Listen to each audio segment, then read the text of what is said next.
I used to be a long-haul trucker, the kind of work that keeps you chained to the road for days, sometimes weeks, at a time. It was a life filled with endless miles of blacktop stretching through forgotten towns and wide, empty landscapes.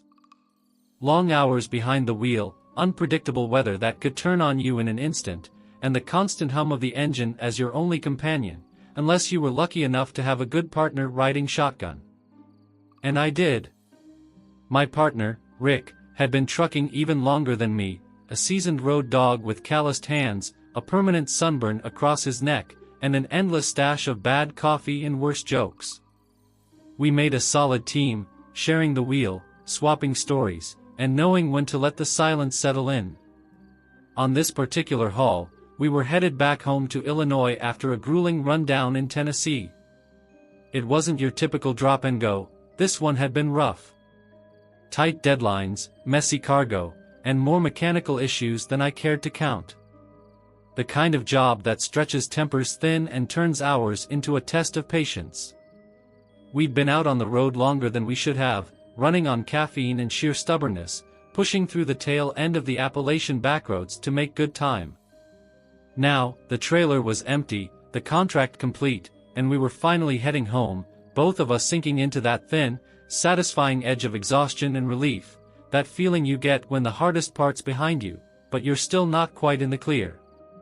It was late, somewhere between dusk and full dark, and we were rolling through the quiet guts of the mountains, the kind of stretch where cell service vanishes, and the nearest sign of life might be a gas station 40 miles out, if you're lucky. The highway twisted through heavy forests, the trees leaning in close like they were listening, their branches scraping together in the light breeze. The drizzle had stopped hours ago, but the air still felt damp, heavy, and the pavement gleamed under our headlights, slick and black like glass. We hadn't seen another vehicle in miles, no cars, no semis, nothing but the creeping mist curling low over the road. Rick was at the wheel, one hand lazily resting at the top, the other nursing a lukewarm cup of coffee. I sat in the passenger seat, flipping absently through radio stations, though all we got out here was static and the occasional country ballad bleeding through the fuzz. There was a kind of peace to it, the kind you only get out on the long, empty stretches, where the road hums beneath you, and time feels like it's stretched thin and slow. Rick was a big guy, rough around the edges, the kind of man who'd seen too many years on the road and wore them like armor. I sat in the passenger seat, gazing out at the thick woods that lined the desolate highway, miles away from the nearest town, the nearest gas station, the nearest anything. We were still deep in the Appalachian foothills, just starting to leave the rugged sprawl of the mountains, but it was still remote country. No houses. No lights. Just miles and miles of twisted trees clawing at the sky. The road was mostly empty, save for the occasional 18-wheeler hauling through the long, winding curves, its headlights slicing pale arcs through the misty dark before disappearing into the endless stretch ahead. The mountains loomed around us like ancient sentinels, their jagged silhouettes cutting sharp lines against the low-hanging sky. It had been raining earlier, just a light drizzle that barely tapped against the windshield but left the pavement slick and treacherous. The lingering moisture clung to everything, the trees, the grass, even the rusting guardrails, leaving the whole world damp and heavy, the air thick with that earthy, metallic scent of wet stone, pine, and something deeper, something that felt old and cold. Above us, the sky sagged low, bruised with deep purples and heavy smears of gray, the last dying threads of twilight slowly strangled by the creeping dark. The kind of darkness that didn't come all at once but crawled in, slow and heavy, thickening in the corners of your vision until, before you even noticed, it had swallowed the whole world. Inside the cab, the dashboard lights glowed a soft, hazy orange, illuminating the cluttered space, a pile of wrinkled road maps shoved into the glove compartment, empty coffee cups rattling in the cup holders, and the faint, lingering smell of stale fast food and motor oil. Rick tapped his fingers against the steering wheel, humming some old rock song under his breath while I lazily watched the wipers swipe back and forth, smearing the thin layer of mist across the windshield. We hadn't seen another rig for nearly half an hour, and the isolation was starting to stretch thin, the silence creeping in around the low growl of the engine. Out here, with nothing but trees pressing in on both sides and the road narrowing into a dark, endless vein, the quiet didn't feel peaceful, it felt watchful. Then we rounded a wide bend, tires hissing against the damp asphalt, and that's when I saw it, the first deer. It was sprawled across the side of the road, or what was left of it. Its body wasn't just roadkill, it was torn apart, pieces of it scattered in wet chunks across the asphalt. Blood pooled into the cracks of the pavement, steaming faintly in the cool air. "Jesus," I muttered, sitting up straighter. "Damn," Rick echoed, hands tightening on the steering wheel. "Must have been a semi, flying through here." But we didn't even have time to process it before another came into view, this one right in the middle of our lane. Rick swerved hard to the left, tires squealing as the trailer groaned behind us, and for a split second, the headlights swept across the deer's body, or what was left of it. Its torso had been blown wide open, its rib cage peeled apart like some obscene flower, bone shards sticking out like white knives. The sight of it punched the air right out of my lungs. But as we kept driving, another mangled carcass appeared. Then another. Then another. The damage wasn't right. Not for deer hit by a truck. It was something else, something far worse. The bodies didn't look smashed or crumpled the way you'd expect after a high-speed collision. No shattered legs, no fractured spines or broken antlers. Instead, they were shredded. Flesh peeled back in jagged ribbons, bones cracked at impossible angles, their skeletons twisted and malformed, like they'd been wrenched apart by something violent and deliberate. The skin on some of them was stretched tight, bloated grotesquely before it had split wide open, the internal pressure so great it had torn them from the inside out. Ribs jutted out like broken fingers, jagged and white against the deep red of blood that had already begun to dry in dark, sticky pools. And others, Christ, others were hollowed out entirely, rib cages exposed like shattered cages, their insides gone. Stripped clean. Glistening trails of viscera stretched across the asphalt, long ropes of intestine and sinew dragged yards away from where the torn bodies lay, as though something had pulled them apart and scattered the pieces without care. We didn't say a word, the horror too thick in our throats. I could hear the low whine of the engine as Rick kept his foot pressed steadily on the gas, but the road ahead only got worse. At the top of a long hill, the sight opened up into something so much bigger, so much worse, it didn't feel real. A wasteland of torn deer bodies stretched out before us, spilling across both lanes of the highway and deep into the tree line on either side. Dozens. Maybe hundreds. The sheer number of them was impossible to process. They were everywhere, twisted piles of mangled limbs and broken spines, antlers snapped like brittle twigs, dark blood soaked into the dirt shoulders and pooled in black lakes across the road. It looked like some massive explosion had gone off, but there was no crater, no charred debris, just bodies, torn and discarded like trash. The air itself seemed heavier here, thick with the suffocating stench of blood and decay. It rolled into the cab despite the windows being sealed tight, an oily, metallic scent laced with something sharper, like rot left too long in the sun. It clawed at the back of my throat, made my stomach lurch and twist. The smell hit next, thick, coppery, sour, rolling into the cab like a living thing. It clawed at the back of my throat, heavy and wet, the stink of blood, bile, and something deeper, something that smelled wrong. It wasn't just the iron tang of fresh kill, it was rot, the kind that settles into the bones and lingers for days. My eyes watered instantly, my stomach twisting into a tight, burning knot. It was the kind of stench that sunk into your clothes, your skin, made you feel like you'd never be clean again. "What the hell?" I breathed, my voice hoarse, nausea rising fast and hot as bile threatened the back of my throat. "Keep your damn window up," Rick growled, his voice thick with tension, though I hadn't touched it. His hands were locked on the steering wheel, fingers pale against the worn leather, jaw clenched tight enough that the tendons in his neck stood out like ropes. But it didn't matter if the windows were closed. the smell was already in the cab, curling through the vents, seeping into every crack. It filled my lungs with every breath, heavy and metallic, layered with something sour and thick, like meat left out in the sun too long. My head throbbed from it, a slow, building ache behind my temples.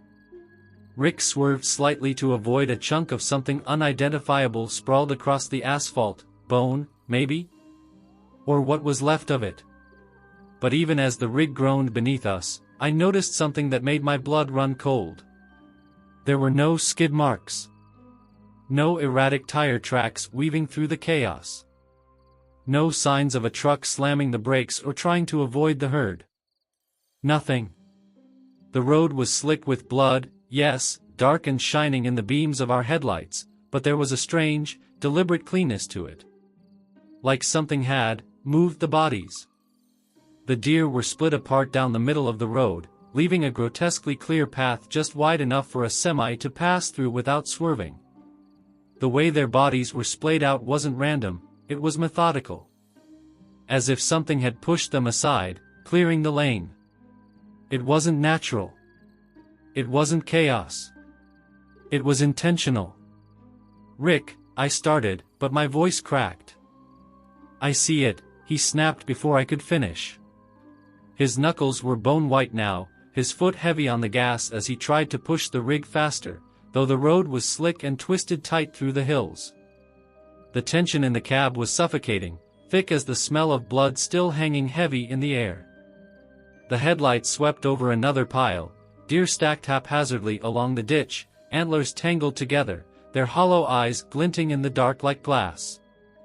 But what caught my eye was the ground beneath them. Deep grooves in the mud, clawed into the dirt as though something massive had dragged their bodies there, leaving furrows several feet deep. "Jesus Christ," I muttered, my heart pounding in my ears. Rick didn't answer. We kept driving, the weight of the scene pressing down on us like something tangible, thick and heavy in the air. The road twisted upward again, a steep grade that made the rig groan under the strain, and when we crested the hill, the view opened wide, and that's when I saw it. It wasn't just a few deer. It wasn't even dozens. It was hundreds. The bodies stretched out in every direction, not just along the highway but deep into the trees, their pale shapes scattered like broken dolls across the black earth. Some hung from the low branches, antlers twisted in the bare limbs as though they'd been thrown there. Others were piled in grotesque mounds along the roadside, blood still dripping from their open wounds, pooling at the base of the hill. The sheer scale of it hit me like a punch to the gut. This wasn't some freak accident. This wasn't nature. This was a massacre. We drove in silence for miles, the weight of what we'd seen sitting like a stone in my gut. The road twisted through dense forest, the towering pines standing rigid and dark against the deepening night. The endless hum of the tires against the pavement was the only sound, but even that felt too loud, too sharp against the suffocating stillness. The landscape stretched out, a hollow emptiness pressing in on either side of the highway. The trees loomed closer now, their branches clawing at the edges of the road, their trunks tall and skeletal in the pale wash of the headlights. The air felt heavy, thick with something I couldn't name, like the calm before a storm that wasn't coming. Then, without warning, the radio cut out. Static buzzed sharp in the speakers, a sudden shriek that made me flinch, before it collapsed into a low, hollow hum, empty and cold. It filled the cab with an eerie weight, a reminder that we were miles from anywhere, deep in the middle of nowhere. Rick slammed his palm against the dashboard. "Damn thing's been acting up all trip," he muttered, but even his voice sounded small inside the cab. I barely heard him. My focus had shifted beyond the glass, out into the dense forest crowding the roadside. That was when I noticed it, something subtle at first, like a shift in pressure. The air felt wrong. "Rick," I murmured, my throat dry, "listen." He didn't have to. It was obvious now. The forest had gone silent. No birdsong. No insects. No leaves rustling in the faint night breeze. not even the soft scrape of branches brushing against one another. It was the kind of silence that wasn't natural, the kind that pressed in on your ears, thick and heavy, making your skin crawl. It was a dead quiet. Every instinct in me prickled, that ancient, buried kind of fear, the one that flares when you realize the world around you isn't acting the way it should. I strained to hear anything at all, but there was only the hollow drone of the tires on asphalt and the low buzz of static still curling from the radio. "Something's not right," I said, barely above a whisper. Rick didn't argue. The highway stretched out ahead, long and flat, the yellow lines like a scar in the dark. But the emptiness was worse now, thick with the kind of tension that makes your muscles coil tight without knowing why. I could feel it in the air, in the strange, unnatural stillness of the woods. It was like the whole world was holding its breath.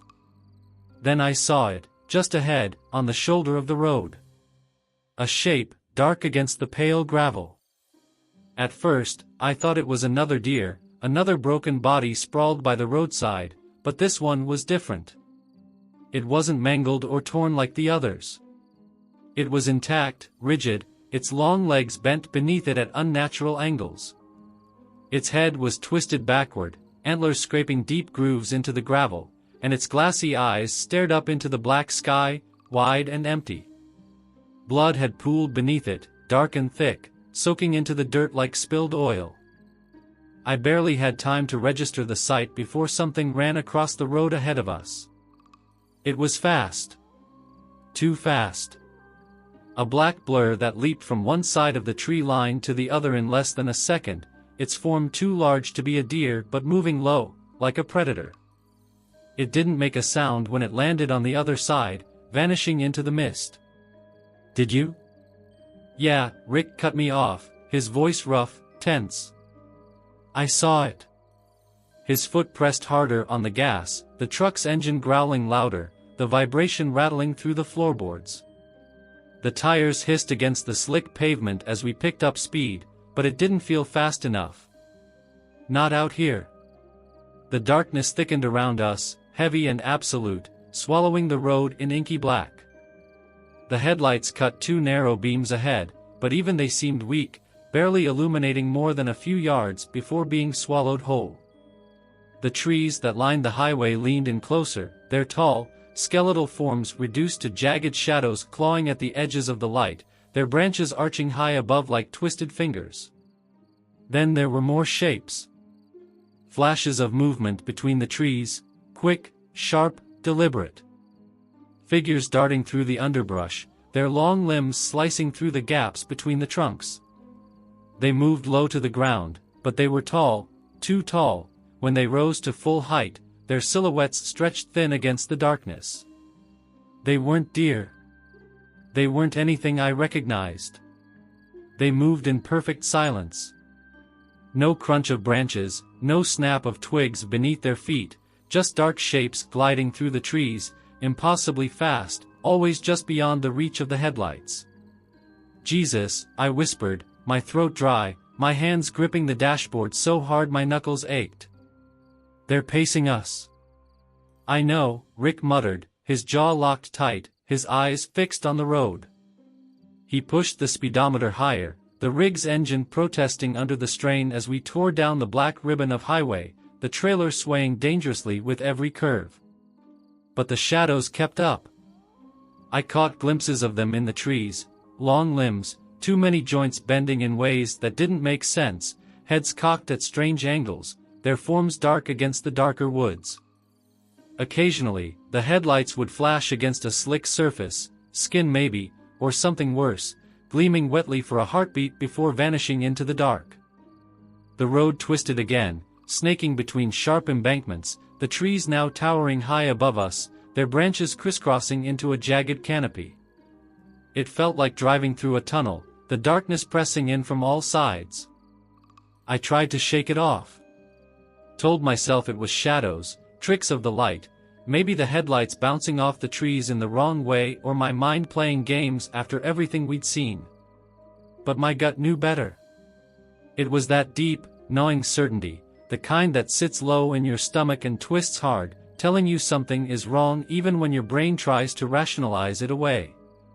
The darkness around us deepened, dense and heavy, as if it wasn't just the absence of light but something thicker, something with weight, pressing down on the cab, on the windshield, seeping in through the edges. The high beams stretched forward, barely cutting through it, revealing only scraps of the road ahead, the faint glimmer of the white lines, the warped silhouettes of trees clawing at the sky. Then, just as we crested another rise in the highway, the road straightened out for a long, empty stretch, and that's when I saw them. More bodies. But these weren't deer. They were bigger. At first, I couldn't make sense of what I was looking at. The shapes were massive, hunched and twisted, sprawled across the highway in grotesque heaps. Limbs too thick, too long, jutted out at impossible angles. Some were draped halfway into the ditch, others lay directly in the road, their bulk too large to completely avoid. The headlights swept over slick, dark skin stretched over muscle, bones punched through flesh, glistening white against the black asphalt. One of them had antlers. At least, I thought they were antlers, but they curled in on themselves, gnarled and jagged like twisted roots, their tips blackened and broken. Its body was shredded wide open, the ribcage hollow and clean as if something had clawed straight through it, scooping out everything inside. Others didn't look like anything I could name. One massive form was collapsed in the center of the road, sprawled out with limbs like heavy, petrified tree trunks. Its skin, where it wasn't torn open, had a dark, leathery sheen, but its face, if that's what I was seeing, was a warped, bone-white mask, blank and featureless, with a jagged split down the middle where a mouth might have been. The split gaped open as we passed, a dark hollow that made the pit in my stomach lurch. The smell was worse here. Thick, suffocating, like copper, rot, and burnt hair, all layered together. It crawled through the vents, filled the cab, and clung to my throat, making me gag. The truck jerked hard, the trailer swaying dangerously behind us as Rick yanked the wheel to the right, barely skirting around the massive heap in the middle of the lane. The tires screeched in protest, the whole rig shuddering beneath the strain, and for a terrifying moment, I thought the trailer might tip. But Rick held steady, fighting against the momentum, guiding us past the wreckage. I caught a glimpse of it as we passed, what was left of it. A tangle of bones and torn muscle, twisted into a grotesque heap. The thing, whatever it had been, was massive, its broad torso split wide open, rib bones cracked and curling outward like shattered branches. One heavy limb jutted into the air, its end curled into a massive claw, each talon long and serrated, half buried in the cracked pavement as if it had tried to drag itself forward before it died. The clawed hand alone was the size of the truck's tire. Its head was missing. Just gone. We didn't speak. Because there was nothing to say. The air in the cab felt too thin, too tight, pressing in against my chest as my mind tried to piece together the scene we'd just driven through. This wasn't roadkill. This wasn't something that could be explained away by a freak accident or some rogue semi barreling through the night. Something had happened out here. Something violent. Something unnatural. The bodies scattered across the road weren't the product of a collision or a storm or even a wild animal attack. This was organized, deliberate, like something had torn through this stretch of highway with purpose. The way the carcasses were laid out, the deep gouges in the asphalt, the sheer scale of destruction, it was like a battlefield, but there was no sign of what had done the killing. Or what had fought back. Rick gritted his teeth, his hands locked on the wheel, his knuckles white as bone. The headlights bounced wildly with every bump, casting jerky shadows across the road, and the shapes in the trees beyond seemed to stretch and ripple, like the darkness itself was shifting. Whatever the hell that was, he finally muttered, it didn't happen long ago. I swallowed hard. He was right. The blood was still fresh, glistening under the thin beam of the headlights, still pooling in some places, slow and thick. The meat, the torn flesh, it hadn't started to rot yet.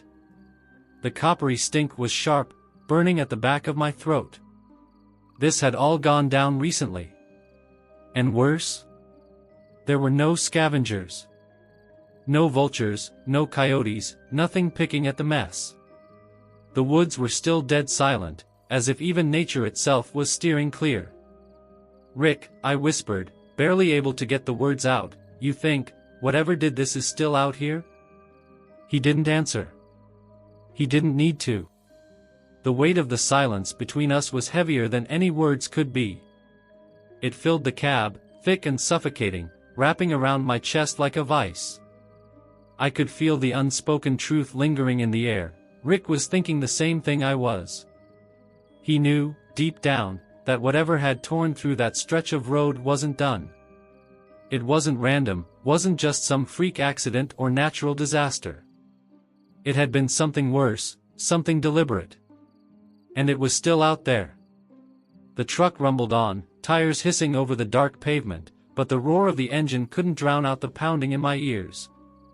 Every shadow along the roadside seemed to lean in closer now, long and jagged under the weak sweep of the headlights. The trees twisted against the skyline like black fingers, clawing toward us as we passed. I kept glancing into the mirrors, the pit of my stomach tightening with every look, waiting for something, anything, to appear behind us. A flash of movement.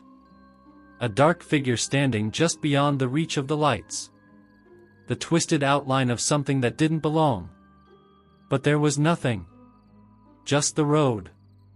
But it didn't feel empty. It felt watched. Rick's jaw was locked tight, the muscles flexing beneath the rough stubble on his face. His knuckles were bone white against the wheel, and the tension in his shoulders was thick enough to snap. I could hear it in the way he ground his teeth, in the shallow, measured breaths he was forcing through his nose. He wasn't calm. He was barely holding it together. "Should have stopped sooner," I muttered, though I wasn't even sure why I said it.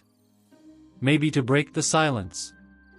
Maybe to fill the space with anything but the thoughts clawing at the back of my mind. Rick didn't look at me. He kept his eyes pinned to the road, the corners of his mouth twitching into something that wasn't quite a smile. "Wouldn't have mattered," he said flatly. He was right. We both knew it. Whatever had been out there, it had been waiting. And we had stumbled right into it. The road stretched on, long and dark, the yellow lines slick with what I now realized wasn't just water from the earlier rain. There were long, oily streaks where blood had been smeared thin by tires, ours and whoever else had come through before us. It caught the light in sharp, red glints as we passed, a grim breadcrumb trail leading us farther away from the hills. But the deeper we got into the empty stretches, the more I felt it, the pull of it, like we hadn't actually escaped. Like whatever it was still had its claws in us, dragging behind the truck, weightless but present. I opened my mouth to say something, to tell Rick we should pull over, take a minute, just stop, but then I heard it. A hollow, scraping sound. It wasn't inside the cab. It wasn't coming from the engine. It was outside. On the trailer. I held my breath, every muscle in my body locking tight as I strained to listen. The noise came again, slow, deliberate, metal on metal, like something dragging claws across the side of the rig. Long, deep scrapes that vibrated through the floorboards beneath my boots. Rick's hands clenched the wheel tighter, but he didn't say a word. He heard it too. "Don't slow down," I whispered, my throat dry as sandpaper. "Wasn't planning to," he replied, voice low, tight, barely masking the fear creeping in. The scraping faded, but only for a moment. Then there was a heavy thud, right above the cab. Something landed on the roof. The entire truck jolted, the metal groaning under the weight. I could hear the flex of the steel as whatever it was shifted above us, claws clicking against the roof, moving slow, deliberate, like it was taking its time. Like it knew we were trapped in here, powerless beneath it. I didn't even realize I was holding my breath until the windshield started to fog with the heat of it. Another thud. Then another. And then, silence. Rick hit the gas harder, the truck surging forward, the tires screaming against the pavement. But the weight on the roof didn't budge. It wasn't getting off. The cab vibrated with every step it took, the roof denting inward with sharp metallic groans. I could feel it, feel the pressure of it, right above me now. Then, claw tips pierced through the thin sheet metal, curling downward like hooked knives. I didn't think. "Drive, Rick!" I shouted, though he was already doing it. The truck roared as he floored it, the whole rig rattling as we hit 80, then 90, the trailer swinging wildly behind us. The claws ripped through the metal with a shriek that felt like it tore straight through my skull, but then, as suddenly as it had started, it was gone.